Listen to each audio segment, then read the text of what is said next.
Day one of making a at least 8 minutes long style Bob Proctor speech until I get hired to speak. I will state this at the beginning of every video. I apologize for the rooster. But this is organic, no AI was used. This is pure human creativity. I just read books, I read articles, and I teach myself. And so for people that care about, making sure content is organic, I just want to put that out there for y'all. So let's get into it. Today we're going to talk about paradigm, habits, mental patterns. We are going to take a look at your mind and see just how it runs, just how it gets on and off track. Today is a brief introduction to the most core concepts of personal development, an industry that is really, in my opinion, just getting started. My mentors of the past, principal ones being Bob Proctor and Napoleon Hill, have set the foundation for personal development. With that being said, I believe there is more work to be done. There's more work to be done in every aspect. There's opportunity in so many different ways today with the access we have to information, with the access we have to technology, and despite all of the negative things going on, I really think it is a time of immense opportunity. Point being, this is a time of opportunity and growth for all. I don't pay attention to politics, finance, news, and much else, to be honest with you. There are a lot of influences out there that want to convince you we are in the dark times, that the world is going down. They feed on fear. I choose to look at the abundance of opportunity that I still find. I see the ability to execute your destiny as more possible than ever before. But that also comes with a heavy burden to bear. I'm going to talk a little bit about that. With great power comes great responsibility, and despite how bad things have been going on, with this great opportunity, we have a responsibility to choose something and to live that purpose. We have to believe.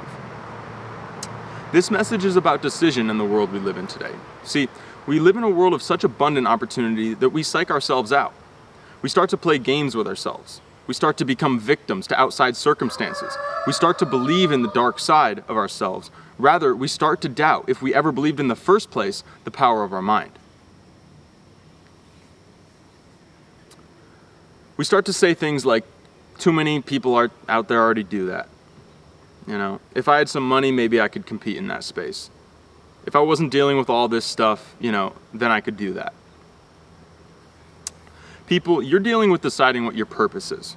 Once that is decided, all of the trivial thoughts will cease. So let's focus on how to decide purpose. As the famous Robert Heinlein quote goes, in the absence of clearly defined goals, we become strangely loyal to performing daily acts of trivia until ultimately we become enslaved by it.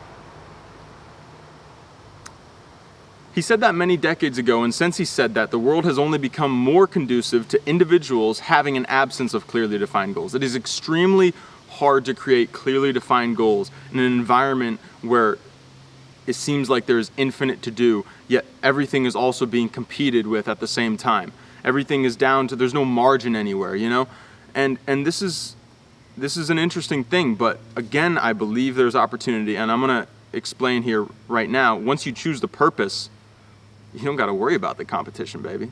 I'm serious. The reason I bring up mental patterns and paradigm is because this is really the element we need to understand in order to make a concrete decision as to our purpose. It may be the case that you need to remove many different paradigms in order to make way for the paradigm that will bring the thought that gives you your purpose. And who knows, with that realization, your plans as to how that purpose might be executed might also become readily available, almost as if they were waiting for you the whole time, simply laying dormant in your own mind. I also want to speak to the journey of paradigms. See, there are many laws in this universe, and the law of rhythm is one. I suppose I might simply call it the flow of the universe. The essence of this is that everything is in rhythm, everything is flowing constantly. And to try to stop this flow or manipulate it in an unnatural way is not what we want to aim for. You want to simply be in harmony with the flow and understand you can also choose what flow you want to be in and move yourself consistently towards that flow. Just because you're in a flow right now that your conscious mind might consider as undesirable doesn't mean that there isn't progress and purpose intertwined with that experience. And if you can really take that to heart and feel that experience as deeply as you need to feel it, you will come out of the other side stronger than ever. Every second has a cycle. Every minute, hour, day, month, year, decade, century, millennium, and so on. Every person has their own cycle. Cycles within cycles. Focus on your own for right now, and honor wherever you find yourself. When you go with the flow, so to speak, it again brings greater harmony and calm and allows the good to be found. Going back to what I was saying about paradigms, these cycles that I've been talking about are related to paradigm. Even when you have a healthy paradigm, you are growing, right? You are looking at that paradigm and you are observing its cycle as well. The thing is, if you don't choose what paradigm to bring in, you won't grow at all. You'll stay stuck in that cycle for infinity. You'll find yourself in misery. So you always find what you are looking for. That supposes that we are looking for anything at all. Seek and ye shall find. Well, what are ye seeking? Various people have stated this metaphor, but it originally appeared on the record The Strangest Secret, albeit in a more specific sense, by Earl Nightingale. He said that in one garden you can plant corn, and in that very same garden, right by it, you can plant nightshade, a deadly poison. You choose what to plant.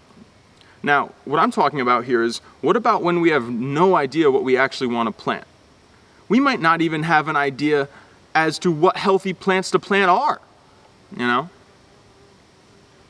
So, what about when we have become so disconnected from our higher faculties that we don't even see what's right in front of us? We don't see anything about ourselves. We get so lost in the infinite opportunity of this world that we can't see straight. See, that's our gift. No other form of life was given it in the same way. We were given higher faculties to use, and we control the tools. Perception, the will, memory, reason, intuition, and imagination are all within your mind. And within that mind, you can do with those what you want. We must use these higher faculties we find within ourselves in order to shape our future. The natural consequence of being given these higher faculties is the paradox of choice, and boy do we have it worse than ever before. See, you've got to choose. There's no trickery here. There's no chance. There's no offloading your responsibility to yourself. You have to choose. And no one else can choose for you. No personality test can choose for you. No astrological alignment can choose for you. You are the mind, and you get to choose what to make with this mind. Now, certainly there are, some logical things we can look to understand more about ourselves, but I think you understand what I'm saying. Once you realize this, the barriers start to break down. Once you realize you are a mind that taps into infinite intelligence, and you feel that, even for just a second, what that freedom feels like, you start to relax. You flow effortlessly towards your goal, your destiny, and your purpose. See, we all want money, but the money element is more present than ever as a negative force on our minds. The fear of not having enough, and I've seen people lose themselves within that desire. I tell you, I don't judge anyone if all they want is money. God bless them. But in this sea of infinite, with opportunity like never before, I want to choose my purpose and say that's what I'm doing, and I'll figure out the money later. I'll figure out how to take care of the kids. I'll figure out how to give my wife everything I want to give her. I'll provide so much value doing this thing that I love that money will be an afterthought. And when all is said and done, I'll realize, like I already really do realize, that it was never even about the money, right? Now, if your vision includes, very grand things, you're probably going to need quite a bit of money to do that. But money won't make you happy. Purpose will make you happy. It's not about money. It's about me. This thing. It's about living my purpose and purposes beyond money. If you want money to be a part of your purpose, you will figure it out. The plans will come in time. Set your time, set your goals, write them out, keep them on you. Tomorrow we will be talking about those goals. I'm not saying this is something to be figured out in a night. I mean, it took me 11 years of pain to find out what I was going to commit my life to. Probably tried 5 or 6 different things and did them well, but realized they weren't for me. Never be hard on yourself for not figuring something out in a certain time period, despite our commitment to making a specific time period. Force negates. Settle on something, whatever it is, and bring that positive goal with you tomorrow. I look forward to seeing you then. Thank you.